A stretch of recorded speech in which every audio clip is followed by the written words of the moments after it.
भूमी अभिलेख विभाग भरती संदर्भात महत्वाची अपडेट येत आहे। याच्या सुधारित आकृती आणि जो नवीन आकृती बंद होता त्याला आता मंजुरी मिळालेली आहे। जवळपास 10,683 पदांना मंजुरी इथं मिळालेली आहे।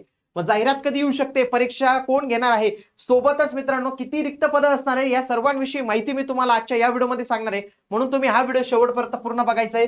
लक्षात घ्या, सध्या खूप साऱ्या सरळ सेवा वगैरे एमपीएससी कडे जात आहे। एमपीएससीचा प्रश्न विचारण्याचा सोर्स म्हणजे तो एकच आहे, तो म्हणजे स्टेट बोर्ड। हे स्टेट बोर्ड डायरेक्ट तुमचे जर तुम्ही पहिलं 5वी ते 12वी सर्व स्टेट बोर्ड कव्हर केले जाणार आहेत। आणि याची फीज महाराष्ट्रातून सर्वात कमी, सर्वात दर्जेदार फक्त 99 रुपयात तुम्हाला ही संपूर्ण बॅच पूर्ण झालेली दिसेल।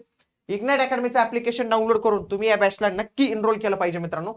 बघा, हा जीआर आलेला आहे, कधीचा आहे बघा, 20 मे 2026 चा लेटेस्टचा जीआर आहे।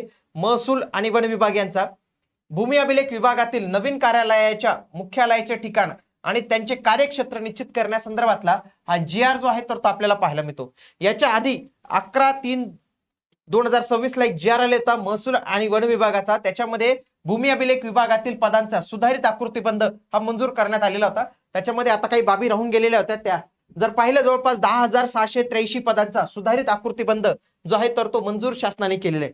आता बरेच ठिकाणी काय होतं, बरेच लोक युट्यूबला, बरेच लोक इंस्टाग्रामला, युट्यूबच्या शॉर्ट्सला असे टायटल टाकतात की एवढे पदांसाठी भरती येणार आहे, 10,683 पदं भरली जाणार आहेत। तर मित्रांनो, हे अतिशय चुकीची माहिती आहे। बरेच नवीन उमेदवार असतात, ग्रामीण भागातून आलेले असतात, त्यांना काही माहिती नसतं, तर त्यांना हे अशा पद्धतीने जे आहे तर दिशाभूल केली जाते। 10,683 पदं ही त्या डिपार्टमेंटची पूर्णपणे स्ट्रेंथ आहे। सुधारित आकृतीबंध म्हणजे काय असतो की एवढ्या त्या जागा आहेत। मग समजा याच्यापैकी 10,000 भरले गेले असतील तर रिक्त जागा किती असतील, 683 एवढ्याच असू शकतात।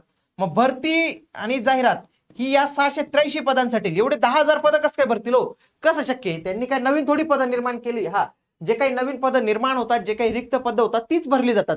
एवढी 10,683 पदं भरली जाणार नाहीत, हे लक्षात घ्या। ऑलरेडी त्या डिपार्टमेंटमध्ये लोक असतील ना, असं काय की ते फर्स्ट टाइम डिपार्टमेंट तयार केलं असं थोडी झालेलं आहे। म्हणून तुम्हाला जर असा काही व्हिडिओ दिसला, कुठे काही रील दिसली, तिथं तुम्ही नक्की कमेंट करत चला की हे चुकीचं आहे। ओके, चला बघा, याच्यात पण सांगण्यात आलेले आहे की 11/3/2026 च्या याच्यात जे आहे तर नवीन कार्यालय याच्या संदर्भातली बाब विचाराधीन होती। आणि त्याच्यानंतर आता 11/3/2026 चा सुधारित आकृतीबंध जवळपास 10,683 पदांचा आता मंजुरी देण्यात आलेली। तसेच शासन निर्णय पुढील प्रमाणे नवीन कार्यालय त्यांनी निर्माण केलेले।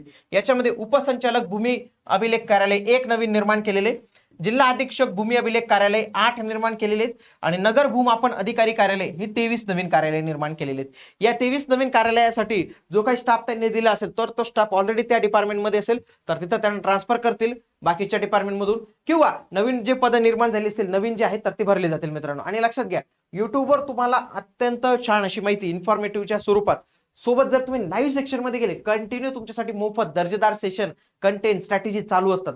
महाराष्ट्रात हे फक्त तुम्हाला इग्नाइट अकॅडमीच देऊ शकते। म्हणून माझी विनंती असेल तुम्हाला की तुम्ही आपले युट्यूब चॅनल जे आहेत तर ते जरूर सबस्क्राईब करून ठेवलं पाहिजे। बघा, याच्यामध्ये आधी काय होतं, उपसंचालक भूमी अभिलेख छत्रपती संभाजीनगर हे होतं। आता पुन्हा त्याच्यात भूमी अभिलेख नांदेडला पण इथं नवीन कार्यालय निर्माण करण्यात आले, जे नांदेडचं आहे। त्याच्यामध्ये बघा, नांदेड, लातूर, हिंगोली, धाराशिव, तर यांचा चार्ज आता नांदेडकडे दिलेला आहे। जो आधी छत्रपती संभाजीनगरकडे होता तो आता इथं त्यांनी काढून घेतलेला आहे।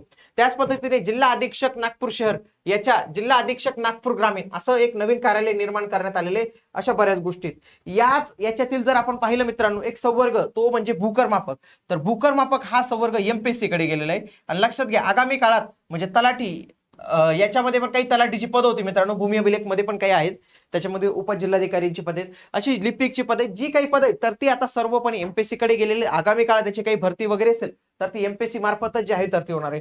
नुकतंच मालेगाव महानगरपालिकेसंदर्भात अपडेट आलेले, त्याच्या संदर्भातला हा डिटेल व्हिडिओ आहे, तो तुम्ही पाहू शकतात। नुकतेच मत्स्य व्यवसाय विभाग यांचा पण 1,059 पदांचा आकृतीबंध मंजूर झालेला आहे, त्याच्याविषयीची पण माहिती या व्हिडिओमध्ये दिलेली आहे, तर तो व्हिडिओ तुम्ही अवश्य पाहावा। भेटूया आता आपण पुढील व्हिडिओमध्ये, तोपर्यंत जय हिंद, जय महाराष्ट्र, धन्यवाद।